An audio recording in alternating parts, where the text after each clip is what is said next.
નમસ્કાર વિદ્યાર્થી મિત્રો, smart learning learn for the excellence ચેનલમાં આપનું હાર્દિક સ્વાગત છે। અમારી ચેનલને વધુમાં વધુ લાઇક, શેર અને સબસ્ક્રાઇબ કરો। અને જે વિદ્યાર્થી મિત્રો સબસ્ક્રાઇબ કરે છે તો રાઈટ સાઈડ ઉપર આપેલા આ બેલ આઇકોન દબાવવાનું જરૂરથી યાદ રાખજો, જેથી અમારા દ્વારા જ્યારે પણ વિડીયો અપલોડ કરવામાં આવે તો આપને તુરંત નોટિફિકેશન પ્રાપ્ત થઈ શકે। મિત્રો, અમારી ઇન્સ્ટાગ્રામ અને ટ્વિટર ચેનલને ફોલો કરવાનું જરૂરથી યાદ રાખજો, જેની લિંક તમને ડિસ્ક્રિપ્શન બોક્સમાં આપેલી છે। ત્યાં અમે અલગ અલગ ક્વિઝ અને પરીક્ષાલક્ષી માહિતી મૂકતા હોઈએ છીએ, જે તમને તમારી પરીક્ષામાં બૂસ્ટ કરવામાં મદદ કરી શકે છે। ત્યારબાદ જો અહીં અપલોડ કરવામાં આવતા વિડીયો આપને પસંદ હોય અને એની પીડીએફ જો આપ ફ્રીમાં ઈચ્છતા હોય કે અમને આ વિડીયોની પીડીએફ જોઈએ છે રિવિઝન માટે, તો અમારી ટેલિગ્રામ ચેનલમાં જોડાઓ અને ત્યાં આ વિડીયોની પીડીએફ તમે ફ્રીમાં પ્રાપ્ત કરી શકો છો। યુટ્યુબમાં મિત્રો કોમેન્ટ સેક્શનમાં તમે તમારા કોઈ પણ સજેશન અમારી ચેનલ માટે હોય તો મોસ્ટ વેલકમ। વિદ્યાર્થી લક્ષિત ચેનલ છે અને વિદ્યાર્થી લક્ષિત રિફોર્મ આમાં કરવામાં આવશે। ત્યારબાદ તમારા પરીક્ષાલક્ષી અંગત પ્રશ્નો કે જે તમે અમને જાહેરમાં ન પૂછી શકતા હોય તો સ્માર્ટ લર્નિંગ ફ્રી edu@gmail.com પર પૂછી શકો છો। મિત્રો, ગઈકાલના લેક્ચરમાં મારાથી એક મિસ્ટેક થઈ ગઈ હતી, આજે એ મિસ્ટેકને સુધારું છું। ગઈકાલના લેક્ચરમાં મેં એક જગ્યાએ ભૂલથી બાબરી મંદિર બોલ્યો હતો, પણ એ બાબરી મસ્જિદ હતો। તો ચલો આજનો આર્ટિકલ શરૂ કરીએ। સૌથી પહેલા આવે છે મિત્રો, આજે 8 ઓગસ્ટ 2020 છે। તાજેતરમાં મિત્રો મોનેટરી પોલિસી રજૂ થઈ છે અને એના ઉપર એનાલિસિસમાં આજે ધ હિન્દુમાં આર્ટિકલ આવે છે કે અનિશ્ચિતતા વચ્ચે ચેતવણી। કેમ અનિશ્ચિતતા? અત્યારે કોવિડ-19 ની પરિસ્થિતિ છે, એટલે શું છે? અનિશ્ચિતતાની પરિસ્થિતિ છે, પણ આરબીઆઈ જોડે જોડે શું આપ્યું છે? ચેતવણી। એના દ્વારા હિન્દુમાં આના ઉપર આર્ટિકલ લખવામાં આવ્યો છે।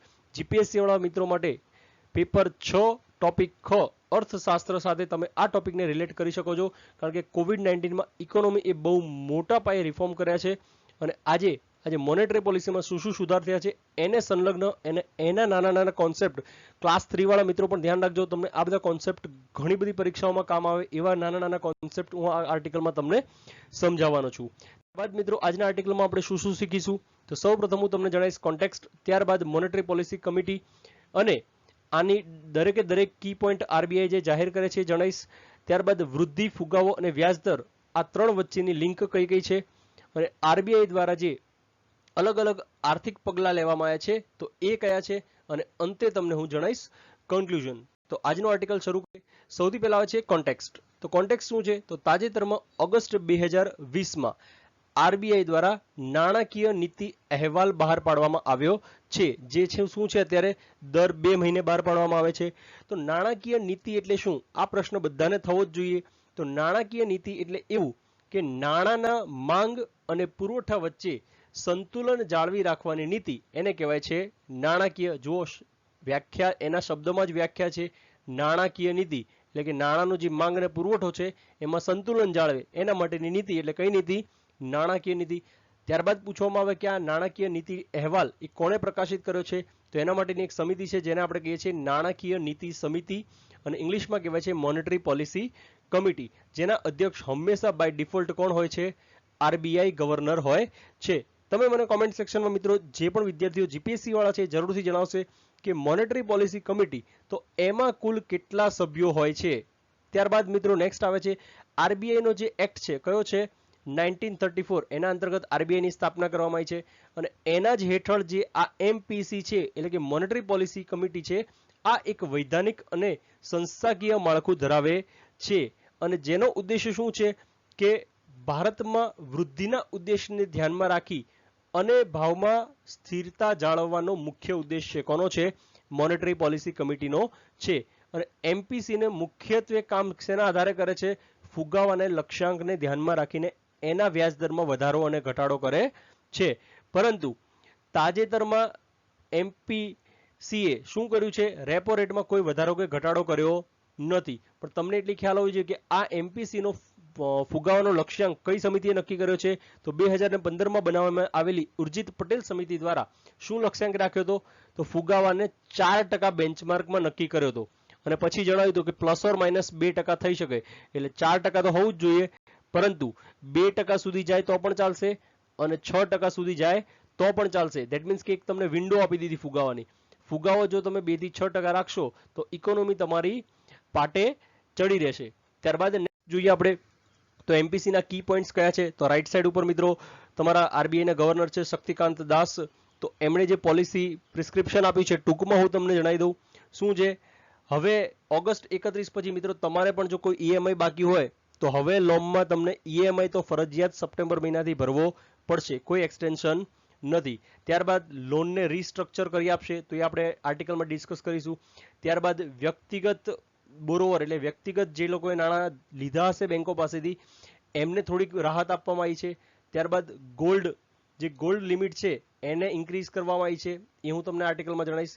ત્યારબાદ જે પર્સનલ લોન છે તો એનો કાર્યકાળ વધારેમાં વધારે 2 વર્ષ સુધી શું કર્યો છે, વધાર્યો છે. અને નેશનલ હાઉસિંગ બોર્ડ અને નાબાર્ડ આ બંનેને મદદ કરી છે, કેટલા રૂપિયાની, 10,000 કરોડ રૂપિયાની મદદ કરી છે. અને સ્ટાર્ટઅપને ઇન્ક્લુડ કર્યા છે, શેમાં ઇન્ક્લુડ કર્યા છે, તો પ્રાયોરિટી સેક્ટર લેન્ડિંગમાં. તો આ પ્રાયોરિટી સેક્ટર લેન્ડિંગ શું છે હું તમને ટૂંકમાં જ્યારે આ ટોપિક આવશે ત્યારે જણાવી દઈશ.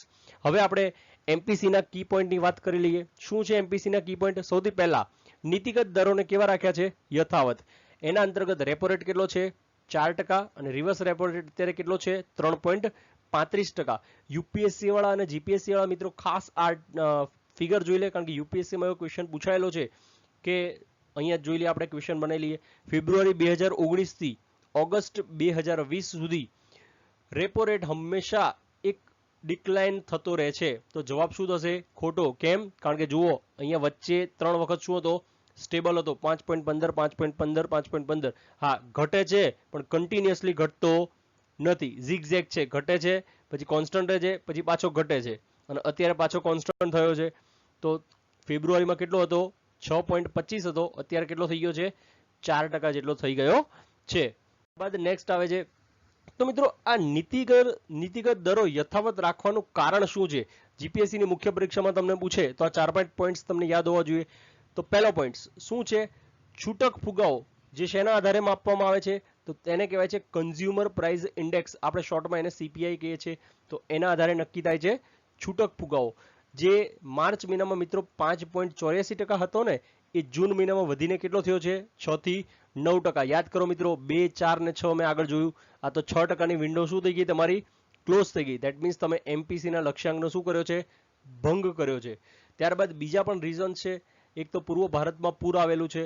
ત્યારબાદ પેટ્રોલિયમ સંબંધિત વિક્ષેપો. કેમ?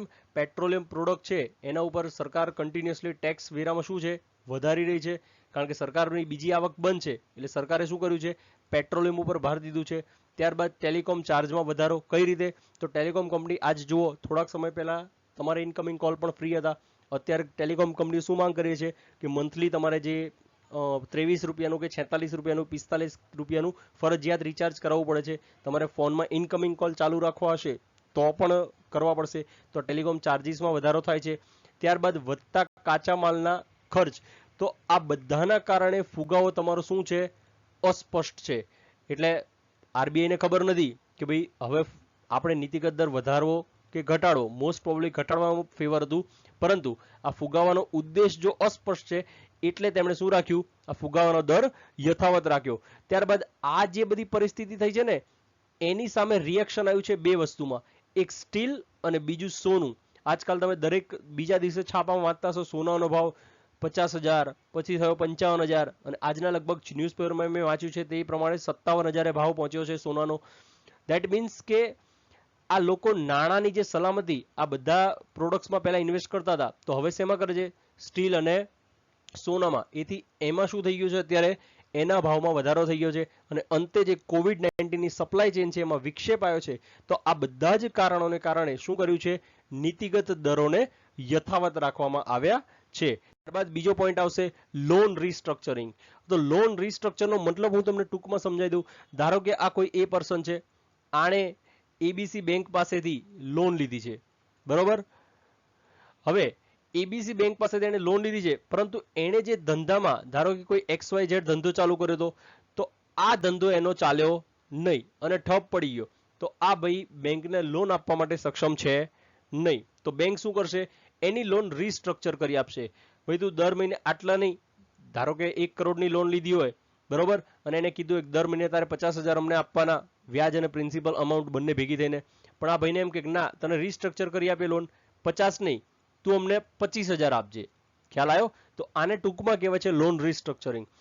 તો હવે આગળ વધીએ આમાં. તો મોટા કોર્પોરેટ, MSME અને વ્યક્તિગત આવક અને એમની બેલેન્સ શીટ, તો એમના ઉપર જે વધતું તણાવ છે. કેમ? COVID-19માં કોઈને આવક નથી, આથી આરબીઆઈ શું કર્યું છે, આ લોનનું પુનઃગઠન કરવાની મંજૂરી આપી છે. પણ બધાને નહીં હો, ઘણા બધા વિડીયોઝ જોતા હશે ને એમને હશે ઓહો મજા આવી ગઈ સાહેબ લોન રિસ્ટ્રક્ચર થશે અમારી. એવું નથી.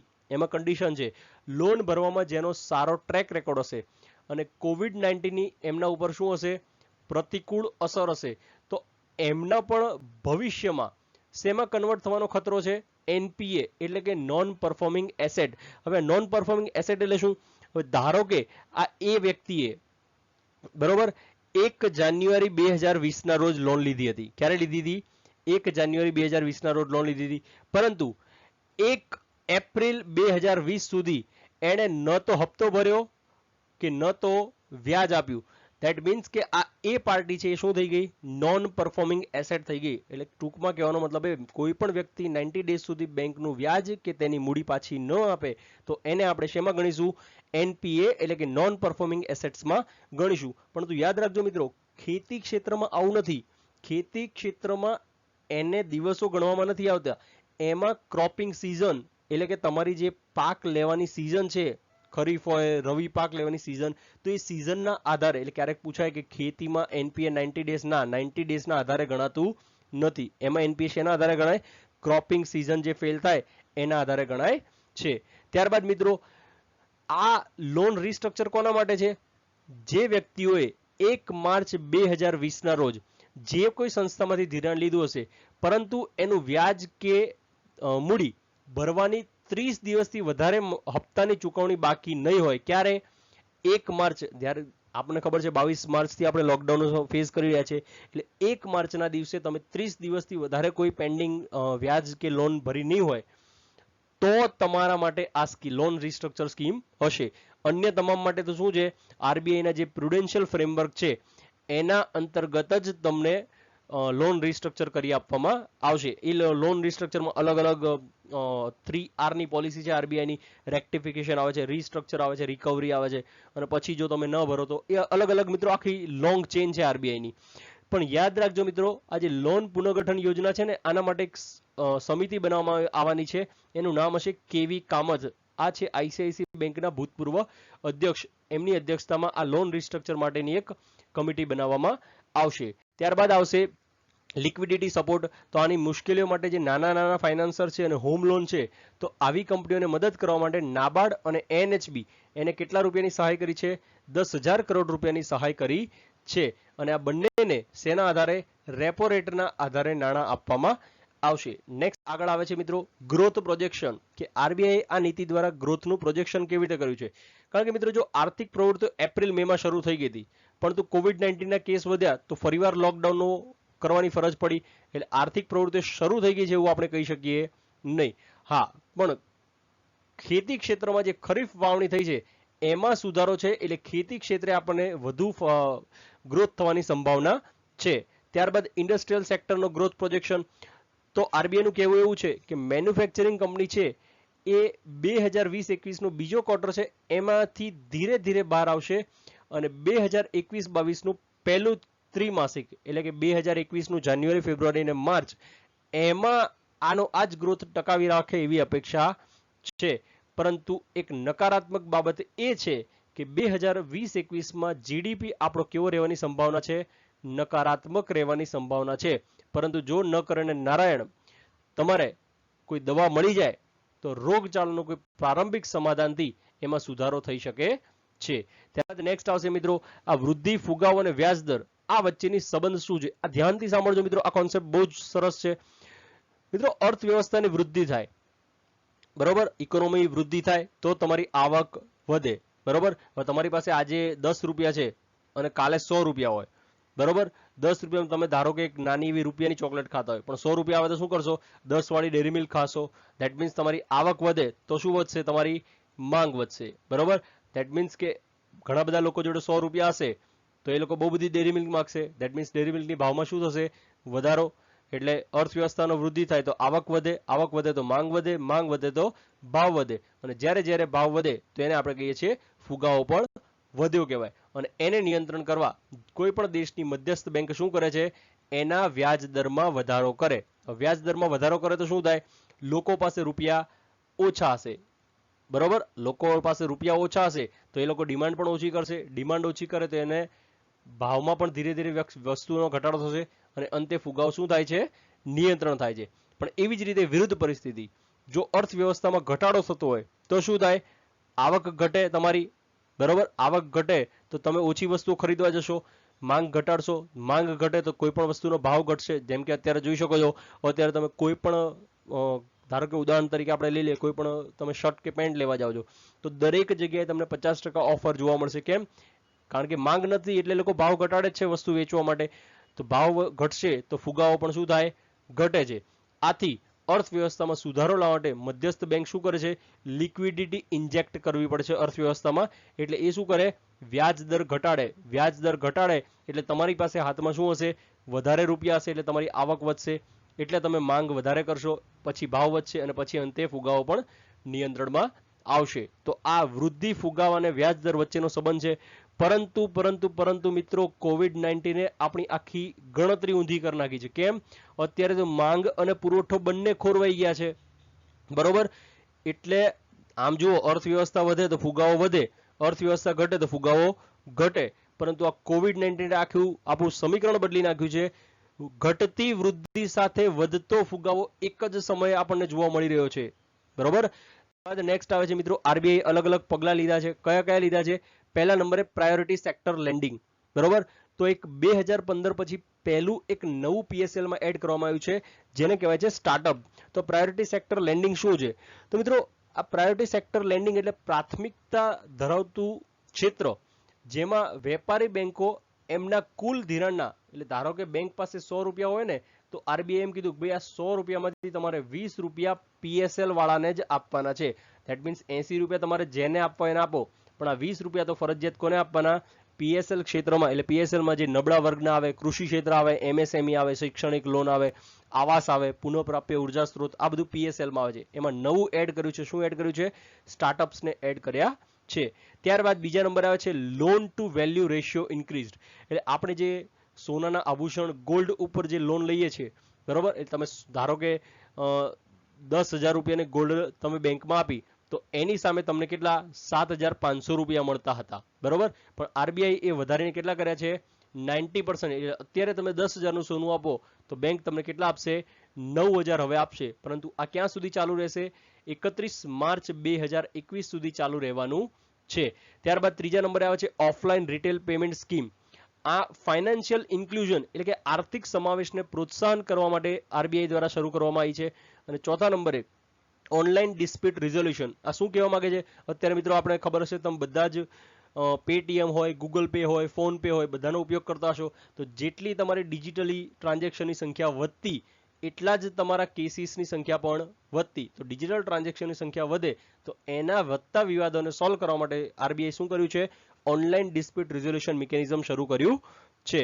તો આ હતો મિત્રો આજનો આર્ટિકલ. અને હજી કન્ક્લુઝનમાં જોઈ લઈએ આપણે. કોઈ પણ જીપીએસસી વાળા મિત્રો આ કન્ક્લુઝન ખાસ યાદ રાખજો. આમ આરબીઆઈ દ્વારા COVID-19ની પરિસ્થિતિ અને ફુગાવાના દરને ધ્યાનમાં રાખી માંગ અને પુરવઠા તથા દેશની આર્થિક પરિસ્થિતિને ફરી પાછી ટ્રેક ઉપર લાવવા માટે લીધેલા પગલા ભારત માટે સુવર્ણ તક સમાન છે અને વિશ્વના અન્ય દેશો માટે ભારત આર્થિક પરિસ્થિતિ સુધારવા માટેની કેડી તૈયાર કરી શકે છે. એટલે આરબીઆઈ અને સરકાર દ્વારા અલગ અલગ પગલા લેવામાં આવી રહ્યા છે અને આ આપણા માટે એક તક છે. કેમ? વિશ્વની ઇકોનોમી અત્યારે કોમ્પ્રેસ થઈ રહી છે, નીચી જઈ રહી છે. તો ભારત એક એવું ઉદાહરણ સેટ કરી શકે છે કે ભાઈ આ પરિસ્થિતિમાંથી કેવી રીતે બહાર નીકળવું છે. તો એના માટે આપણા માટે શું છે, સુવર્ણ તક છે. તો આ તો મિત્રો આજનો આર્ટિકલ તમને કેવો લાગ્યો અમને જરૂરથી કોમેન્ટ સેક્શનમાં જણાવજો અને અમારી ચેનલને વધુમાં વધુ લાઈક, શેર અને સબસ્ક્રાઇબ કરજો. ફરીવાર એક નવા વિડીયો સાથે મળીશું. ત્યાં સુધી મને રજા આપો. Thank you very much. જય હિન્દ.